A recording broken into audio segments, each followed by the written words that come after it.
No team was more chaotic at the NFL trade deadline than the New York Jets. They sold off two of their cornerstone defensive players, Sauce Gardner and Quinnen Williams, for a bucket of high draft picks and a couple of young players. Teams around the league, including the Pittsburgh Steelers, looked to get in on the action with other players on their roster, but the Jets turned them down. While those other players included the likes of Breece Hall and Jermaine Johnson, the Steelers might have had some interest in landing Garrett Wilson, their top wideout. According to reports, plenty of teams called, but the Jets weren't interested in moving their number one receiver. That move wasn't just a kick in the shins for the Steelers, who ended up doing nothing at the deadline. It spells certain doom for former Steelers quarterback Justin Fields, too. Pittsburgh Steelers miss out as Jets rebuild officially leaves Justin Fields in the dust. The Jets probably could have gotten a touch more for Wilson in the trade market than the Raiders did for Jakobi Meyers or the Saints did for Rashid Shaheed. But their decision to stay put was a clear indication of their future plans, which don't appear to include Fields whatsoever. With the Jets blowing up their young core of superstar talent, they know an extensive rebuild is on the horizon with the bevy of picks they have acquired. They now have 5 first-round picks over the next 2 drafts, and it's quite clear that those picks will be used to invest in a new quarterback and the necessary pieces to build around whoever that may end up being. Clearly, Wilson is a part of those plans for the future of the offense. Whether the next quarterback goes to New York via trade or by actually using those picks remains to be seen. Either way, the Jets are clearly done with the Justin Fields experiment. It's not overly surprising that the Jets would send such an obvious message to Fields, even at the halfway point of the season. He was benched in the loss to Carolina 2 weeks ago, but held onto his job after Tyrod Taylor suffered an injury that kept him out of the Cincinnati game, which the Jets miraculously won. Fields played well in that game, but with the Jets at 1-7 on the season, they've run out of patience with his substandard performances outside of 2 strong games against Pittsburgh and Cincinnati. Nonetheless, Steelers fans are frustrated that the team didn't make good on its hints to make a move for a new wide receiver at the deadline. After watching the team miss out on Meyers and Shaheed, a lot of eyes in Western PA turned to Wilson in the Big Apple. But the Jets' unwillingness to move him for the sake of their future felt like a slap in the face. If there's one player on the Pittsburgh Steelers who can breathe a sigh of relief after the sun set on the NFL trade deadline, it's Roman Wilson. For weeks, there have been rumblings that Omar Khan and the front office could pursue a wide receiver before the trade deadline, and it sounded like they were close to finding an outside option. The Steelers were reportedly one of the teams that had thrown their hat in the ring for former Raiders veteran Jakobi Meyers, who was ultimately traded to the Jacksonville Jaguars for a 4th-round pick and a 6th-round pick in the 2026 NFL Draft. Meyers was one of the most talked-about options for Pittsburgh leading up to the deadline. Luckily for Wilson, no wide receiver trade materialized for the Steelers. Now the young receiver may have just been granted a gift. Roman Wilson could play a big role for the Pittsburgh Steelers late in the season, despite boneheaded mistake. In Pittsburgh's Week 9 win over the Indianapolis Colts, Roman Wilson didn't earn a reception until 3:42 remaining in the game. Trying to make the most of his lone opportunity, Wilson attempted to hurdle a defensive back after a 4-yard gain only to cough up the football.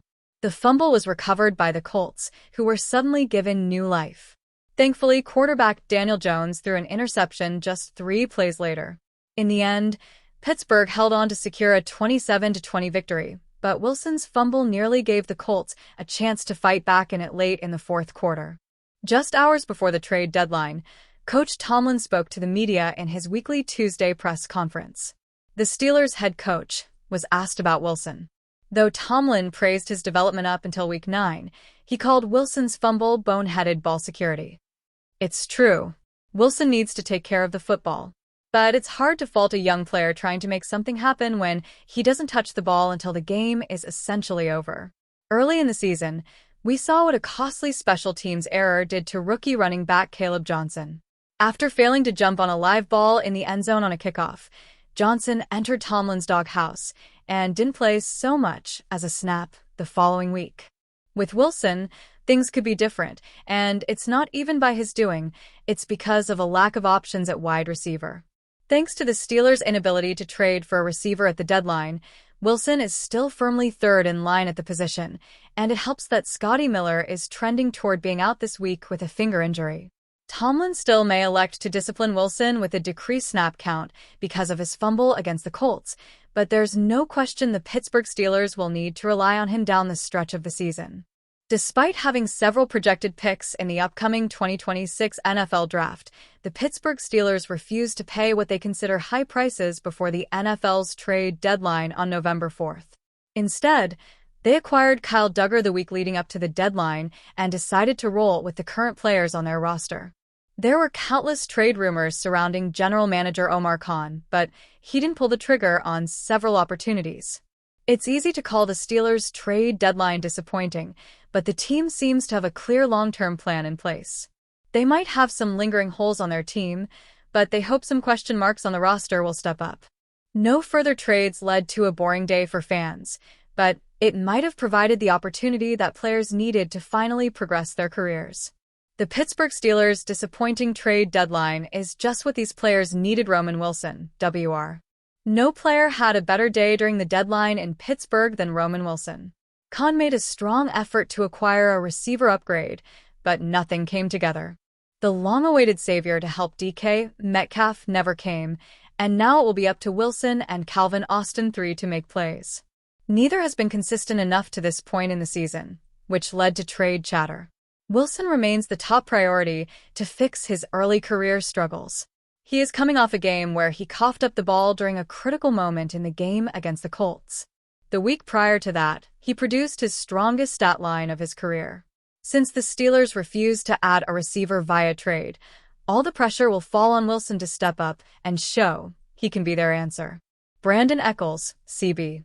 You might think Darius Slay is a massive winner during a dull deadline, but he's not the cornerback who benefited the most at the deadline. Slay's age is showing, and it's Brandon Echols who is starting to catch on as a starter for the team. He has shown throughout the season that he is more reliable than Slay.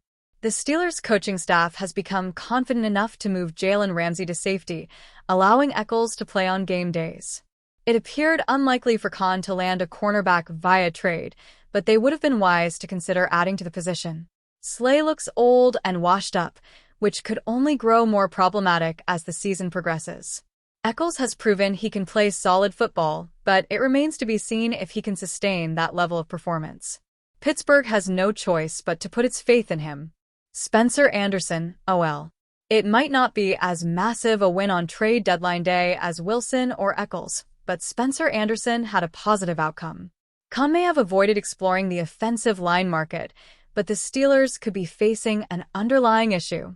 Isaac Seumalo has been dealing with a nagging injury in recent weeks, and the hope is that it doesn't worsen as the season continues. Right now, Anderson has formed into the reported eligible offensive lineman during the offense's jumbo package. He has gained a lot of respect over the past month, and his role could grow if Seumalo misses any games due to injury. Anderson has shown he can step into a starting role when called upon, which is why the Steelers didn't trade for a lineman before the deadline. The secondary of the Pittsburgh Steelers is in a state of flux. Injuries have decimated the safety depth and forced starting cornerback Jalen Ramsey to move to the free safety position. At the same time, veteran Darius Slay has struggled to stay on the field, and even when he's played, his skills have dipped. But this situation could easily be fixed if the Steelers signed free agent cornerback Asante Samuel Jr.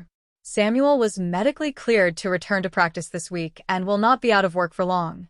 Samuel was lost after 4 games in the 2024 season with a spine injury that was originally diagnosed as a stinger. Prior to his injury, Samuel was one of the best cover corners in the draft.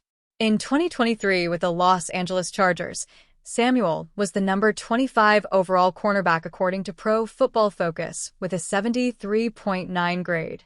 Through 4 seasons, Samuel has 47 starts and is still only 26 years old. Samuel would be an ideal pairing with Joey Porter Jr. and give Pittsburgh the freedom to limit Slay's reps and give Brandon Echols a larger role along with Corey Trice when he returns.